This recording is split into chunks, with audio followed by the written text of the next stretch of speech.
boa tarde a todos. Começo por saudar a presença do Sr. Presidente da República. Ela reconhece e permeia o trabalho exemplar de um jornalista que, ainda jovem, tem já tanto caminho andado. Este livro é o resultado desse caminho, percorrido com brio, talento e coragem, por alguém que desde o início sabe ao que vai. Mário Cruz, a quem agradeço o convite para a apresentação deste livro, não foi surpreendido por um tema, digamos, inesperado, numa qualquer deriva sob a luz intensa de África. Ele quis fazer isto, quis contar esta história e não outra. Procurou avidamente estas imagens, lutou bravamente por elas, correu riscos muito sérios para as obter. Levou à letra o aviso do grande repórter Kapuscinski de que o verdadeiro jornalismo é o intencional, ou seja, aquele que tem uma finalidade e visa produzir algum tipo de mudança. Há uma luz da África e ela pode até cegar-nos. Mário Cruz escolheu a escuridão, o caminho da sombra. Mas a escuridão tem muito que se veja. Não me refiro à escuridão de quando falha a luz elétrica, e sabemos o quanto esse é um quadro frequente em África, também em Dakar, uma das cidades por cujos labirintos este livro nos leva no mais esconso do escuro. Este escuro cresce no avesso dos dias banhados pela luz da África, pois há uma luz da África. Não há muito tempo, Haroldo Castro, um fotojornalista brasileiro cujas lentes fixaram imagens cativantes em todo o mundo, percorreu com o filho dezenas de países do continente africano e dessa viagem resultou um livro que chamou justamente Luzes da África. Pai e filho fotografaram igrejas esculpidas na rocha, em Lalibela, no norte da Etiópia, ou mulheres vendendo colares coloridos no Togo. Ora, Mário é filho de fotógrafo e a sua infância cresceu rodeada de máquinas fotográficas. Enquanto os seus amigos se agarravam às consolas, ele descobria as máquinas de fazer imagens e assim foi desvendando desde cedo os mistérios de uma arte que tece entre luz e sombra o seu fio singular. Tal singularidade, como a descreveu Cartier-Bresson, só é almejada se colocar na mesma linha a cabeça, o olhar e o coração. O já aqui citado Kapuscinski, que escolheu em África a fórmula agora retomada por Mário Cruz, disse o mesmo por outras palavras: os cínicos não servem para este ofício. Ora, o ofício de que aqui se trata é o jornalismo, e não por acaso tenho vindo a referir-me a Mário Cruz como jornalista, sem mais. É isso que ele é, um repórter, um jornalista que usa a máquina fotográfica. Foi sempre isso que ele quis ser, desde que, com apenas 18 anos, passado à prova de fogo de um curso de fotojornalismo no Senjor, o escolheram ainda antes do fim de um estágio na agência Lusa. Lá permanece. Aos 19 anos acompanha patrulhas no Kosovo, ministros no Afeganistão. Está visto, não podem, neste caso, pai e filho, percorrer juntos todos os caminhos do mundo. Mário está agora sozinho em Bissau, cobrindo para a agência Lusa as primeiras eleições presidenciais após a morte de Nino Vieira. Tem 22 anos. Escuta, repetida e insistentemente, relatos ainda imprecisos de casos de crianças desaparecidas. Miúdos que, em lugares junto à fronteira com o Senegal, jogam à bola e, entretanto, deixam de ser vistos. Escuta frases perturbadoras: o filho da minha vizinha vai ser escravo. A luz da África não ofusca a sua percepção de que algo monstruoso se foi erguendo na capital de um país cujo primeiro presidente foi um poeta e um humanista respeitado no mundo. Um fio ténue, muito ténue e tortuoso, ganha contornos cada vez mais precisos. Ao fim de 6 meses de investigação, Mário Cruz consegue estabelecer uma rede de contactos, reúne algum dinheiro, junta folgas e férias e parte na pista do Stradipes. Ele pretende reunir provas da existência de uma rede de mendicidade organizada em antigas escolas corânicas que servem de fachada agora a uma nova forma de escravatura. Sabe-se que o recrutamento tradicional junto das famílias pobres já não é suficiente para os fins pretendidos e sucedem-se casos de tráfico de crianças. Mário pretende obter imagens até então nunca reveladas do que se passa no interior das Daaras, em Dakar, São Luís, Tubá. Pretende obter provas dos maus tratos físicos sofridos pelos talibés.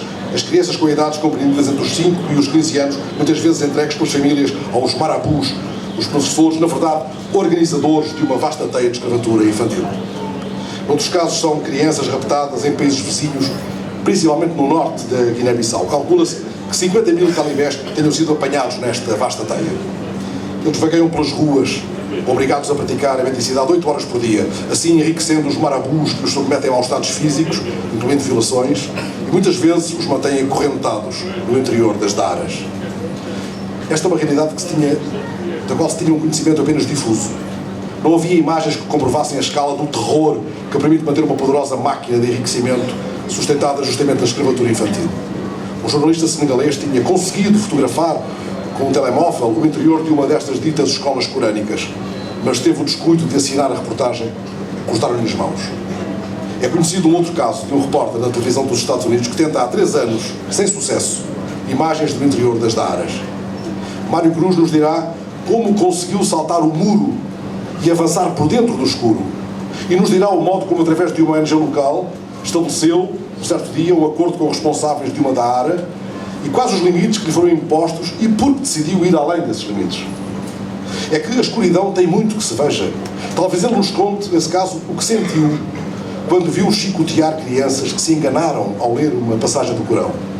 Ele estava lá, no mais escuro do escuro, escondido, acocorado dentro do escuro.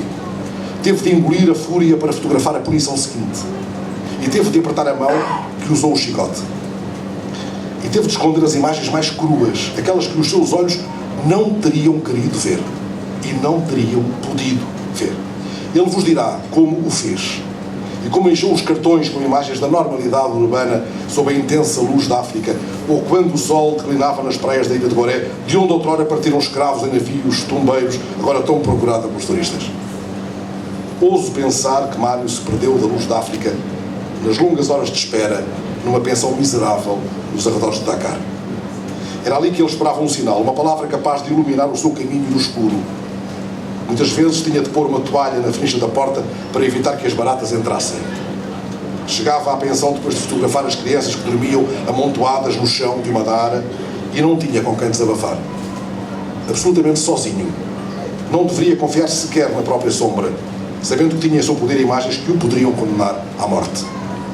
Ele vos dirá onde as escondeu, até que as pudesse pôr a salvo. Até que um dia viu, na cidade de Tubá, lá onde existe a maior mesquita da África, crianças acorrentadas. Por causa dessa imagem, ele rompeu um acordo e teve de sair atribuladamente da cidade por estradas de terra batida em direção a Dakar. Ele vos dirá as consequências felizes que este trabalho teve, entretanto, e não me refiro já apenas ao prémio internacional que lhe foi justamente atribuído, mas àquilo que mudou por causa deste livro no cotidiano das crianças perdidas de Dakar. Mário esteve 3 semanas e meia no Senegal, 2 semanas em Bissau. Lembras-te da luz da África, Mário? E do sol do Senegal? Antes de abrir este livro com o cuidado de quem entra na escuridão de uma casa cheia de perigos, quero falar do sol do Senegal. Eu não estive senão 1 hora, talvez um pouco mais, em Dakar, confinado ao interior de um avião em escala breve para outra cidade africana. Da janela do avião estacionado na placa do aeroporto de Leopoldo Senghor, não vi sequer os braços desesperados do baobab, aquela árvore que, segundo uma velha lenda da África, cumpre um castigo dos deuses e por isso parece ter sido enterrada pela copa, estando as raízes erguidas ao alto como braços em desvario. O que retenho de Dakar é o bafo de calor que me cortou a respiração quando me aproximei, por breves instantes, da porta aberta ao fundo do avião. Mas agora que revivo esses instantes, lembro-me de uma história lida há tempos sobre uma fotógrafa chamada Petmoul, que viaja por África, registando as imagens das árvores mais antigas do mundo à luz do céu estrelado. Durante o dia, ela caminha ao lado de um guia que vai marcando com pedras as árvores selecionadas. À noite regressam ambos e ela fotografa finalmente as árvores, muitas vezes baobabs. Usa apenas a iluminação do céu estrelado. Imagino-a a fotografar a árvore dos braços desesperadamente erguidos ao céu, naquela noite, naquela precisa noite, em que Mário Cruz fotografou o rapaz com correntes nos tornozelos. O rapaz assustado ergue no escuro os seus braços de baobab, aflito. Pet e Mário mostram-nos o tanto que se pode ver na escuridão. O tanto que se pode ver neste livro, agora. Foi isso que espantou os participantes no maior encontro de fotojornalismo do mundo, o Visap de L'Image, em Perpignan. Foi esse tanto que interessou a Newsweek, dando a estas imagens uma montra decisiva em vésperas da atribuição do Ouro Press Photo. Já um outro trabalho, de 2014, a que Mário chamou Teto, e para o qual reuniu imagens da pobreza que a sociedade portuguesa desconhece, foram acolhidas pelo New York Times. Também nesse trabalho, Mário Cruz fez valer a norma segundo a qual o jornalismo que interessa é o intencional, aquele que tem uma finalidade e visa produzir algum tipo de mudança. Também nesse caso, ele saltou muros e descobriu a Lisboa escondida, os lugares ocultos, ocupados pelos que perderam o teto, os sem-abrigo que não vivem na rua, os que se perdem na luz de Lisboa. Entremos, pois, na casa de sombras que este livro é, nas páginas que se abrem num jogo de tabiques, de biombos, de labirintos, de que não sabemos encontrar a saída. Há, aliás, uma sequência avassaladora no meio deste livro. É aquele momento em que passamos do escuro absoluto, da noite em pleno breu, para um assomo, um leve assomo de luz, uma espécie de luminescência irradiada, talvez do chão, onde se alinham corpos de crianças. São talibés que dormem amontoados naquele chão de uma Daara em São Luís, nesta Daara que alberga 30 crianças, não há água nem luz elétrica.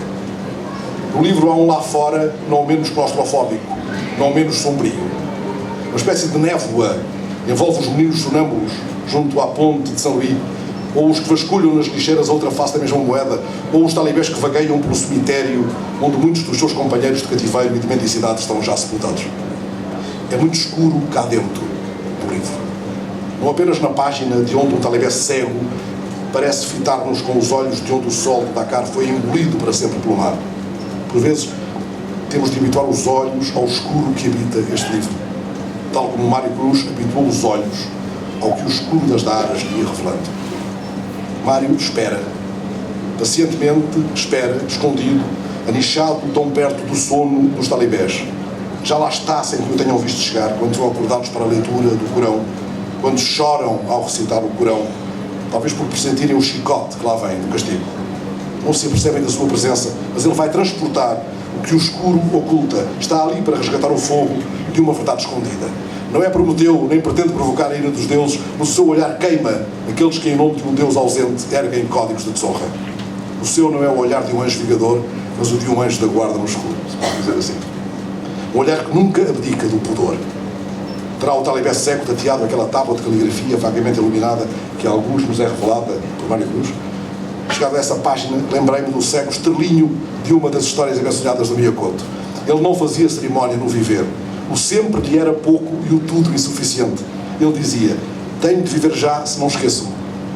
Assim estas crianças acorrentadas ao escuro, pousará sobre elas algum dia a luz da África. Fechadas num país que foi presidido por um poeta, chegarão a ler algum dia os versos de um antigo poema sobre o sol do Senegal, justamente sobre o sol do Senegal, escrito nos anos 70 por João Cabral de Melo Neto, que foi embaixador do Brasil em Dakar. Diz assim o poema, que é curto. Sem molas. Diz assim o poema, que é curto, e agora volta atrás às duas linhas que saltei. Para quem no Recife se fez à beira-mar, o mar é aquilo de onde se vê o sol saltar. Daqui se vê o sol não nascer, se enterrar, sem molas, alegria, quase murcho, lunar, um sol nonagenário no fim da circular, abúlico, incapaz de um limpo suicidar. Aqui deixa-se manso corroer, naufragar, não salta como nasce, se desmancha no mar. Foram necessárias mais de 3 décadas para que a família do poeta João Cabral de Melo Neto divulgasse, entretanto, os curtos versos, ainda mais curtos que este, quase legendas, que ele fez para as fotografias da neta Dandara, recebidas precisamente quando estava em Dakar. Para matar as saudades da neta, que tinha 2 anos nesse tempo, ele fazia um poema por cada foto que chegava do Brasil. Um desses curtíssimos poemas disse simplesmente: Dandara, de corpo inteiro, com teus olhinhos metade, mostras que sabes o que é e pode ser humanidade. Não pela circunstância de Dandara até fazer rima com Daara, mas isso seria perverso. Mas porque este livro sobre as crianças escravas afrontou o medo do escuro, antevejo as imagens de poema que Mário Cruz há de enviar de outro qualquer lugar longe do mundo para um filho que lhe venha. Elas serão banhadas por uma luz suave e amável. É a luz que irrompe deste escuro visitado por Mário Cruz. Assim, se habituarmos os olhos ao escuro deste livro, seremos tocados por essa luz. Ele resgatou-a usando a máquina que tem também uma história. Mário a revelará porque essa história ajuda a perceber a dimensão ética do seu trabalho. Ele nos dirá ainda as consequências que teve lá no Senegal a divulgação destas imagens. Por mim, acrescentarei apenas que, se fosse seu editor, lhe diria cada manhã: Mário afasta o mundo, vai com a tua máquina por onde te aprouver. Por onde quer que ele fosse, por onde quer que ele vá. Creio que poderemos dizer a seu respeito o que Otávio Paz escreveu sobre o grande fotógrafo Álvares Bravo. O olho pensa, o pensamento vê, o olhar toca, as palavras ardem.